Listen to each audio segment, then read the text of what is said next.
your impression of this game? Like, were you like, oh man, here we go, or was it just like another game? You know, I'd be lying. I mean, I don't think it's comfortable for Danny or for me.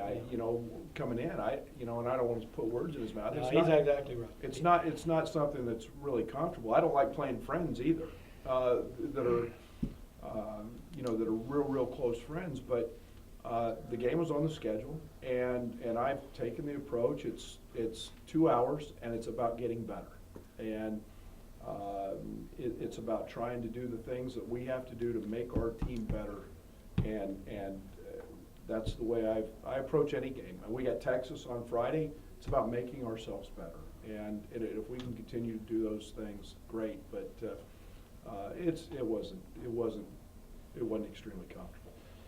The first time you see South Carolina on the schedule might be a little different than right, Coach? Yeah, I'll try to kick Frank's butt. You play South Carolina? So You do play South Carolina? no. I'm trying to get him a schedule. Actually, I'm not. But, no, like I said, it's hard playing.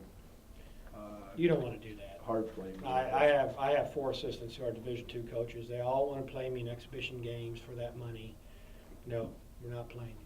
A&M Kingsville, Angelo State, Henderson State, Arkansas Tech. No, we're not playing you.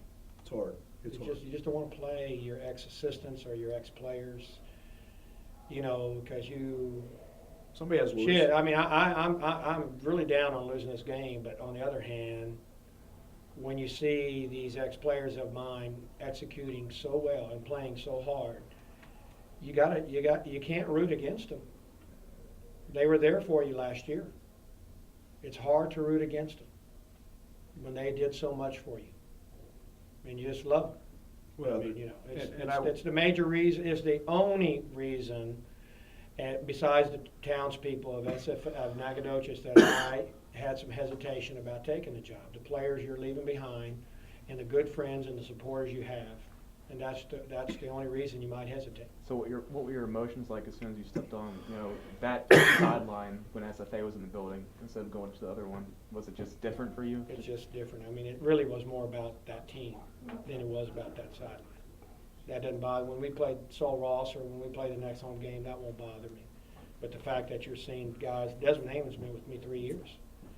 Thomas Walkup 2, Jacob Parker 2, and some other kids been out there 1 year, Nicola Deshawn. And to be honest about this game, you look at the stat sheet. I knew Thomas Walkup would be trouble for us. He's just a heady player, tough kid. 14-8. Jacob's 10-10, a great rebounder, but guys like Deshaun Walker with 12.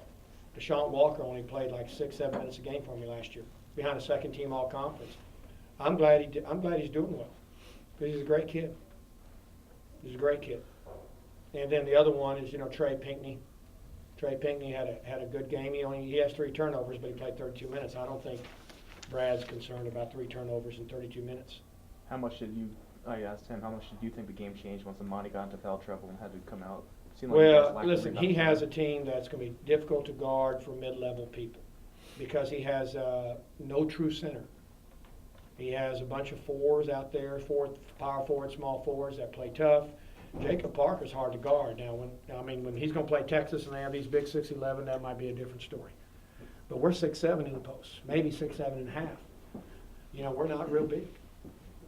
And so Jacob, on the other hand, can shoot threes. He can put the ball on the floor.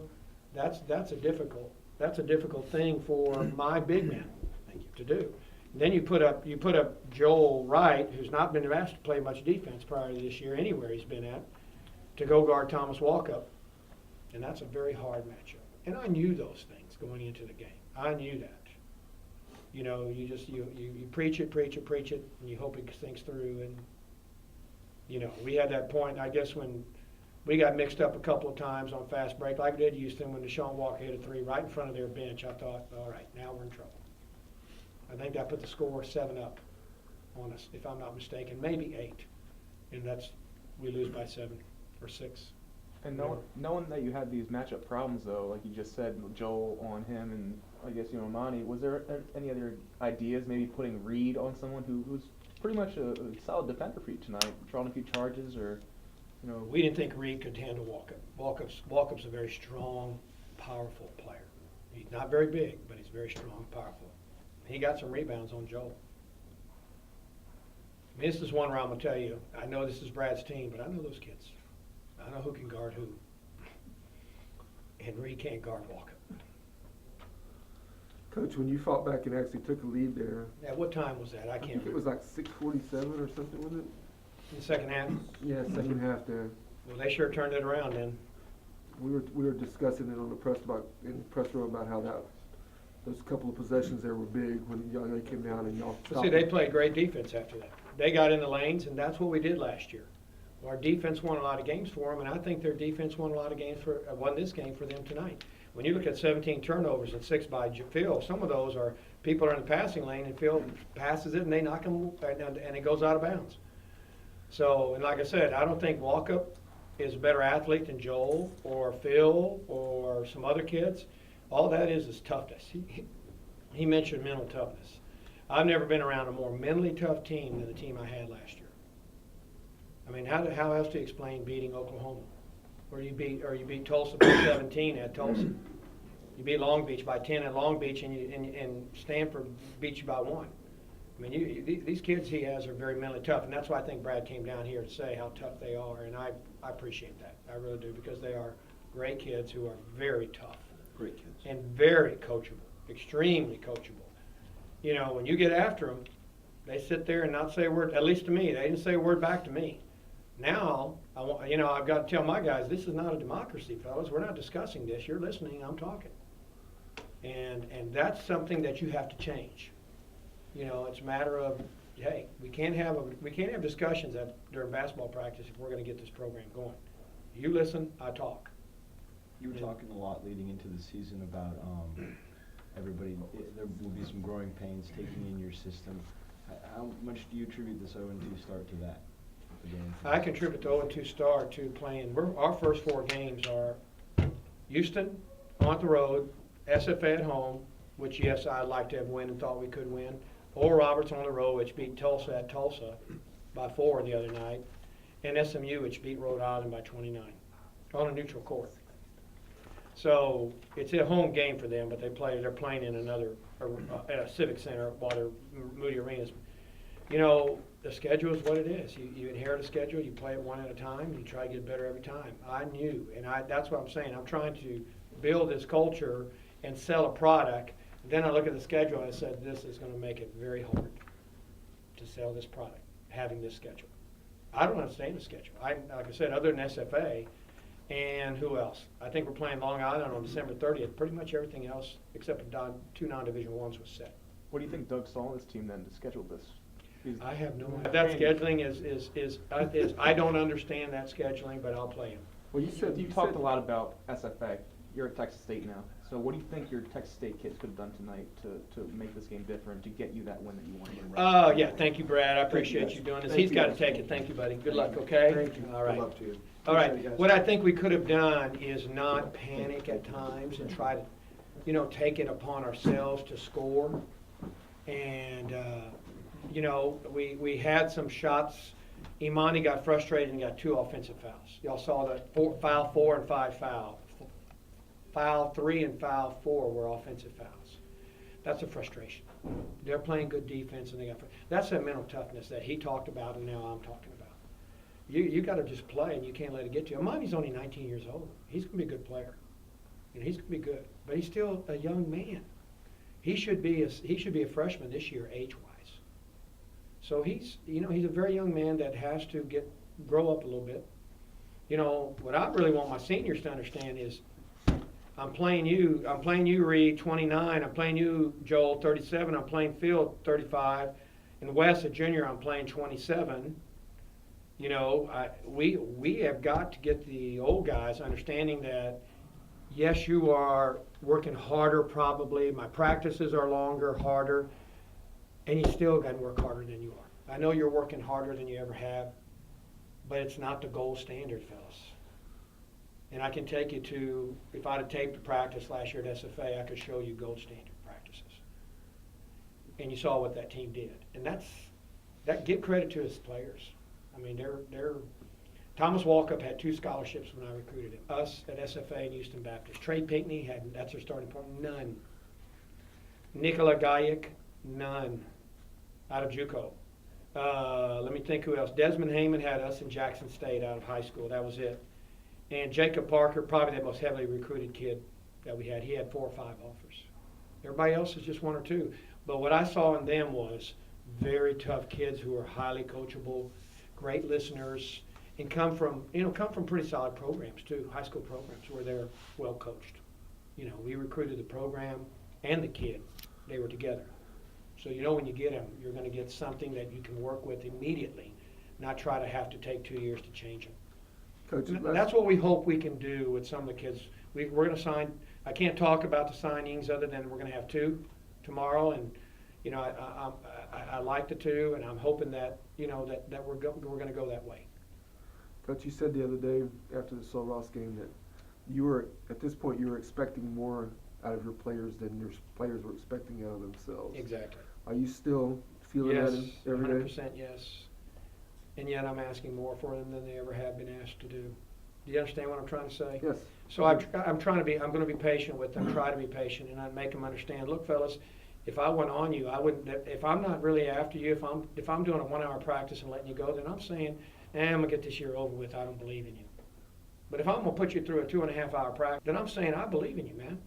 You got to believe in yourself. You got to expect more of yourself, just like I expect more of you. Now, I'm hoping that sinks in. But they have to change from what they were doing. For example, Joel Wright, we need Joel. We really do. But Joel's got to quit taking it upon himself to be a scorer so early in the shot clock sometimes.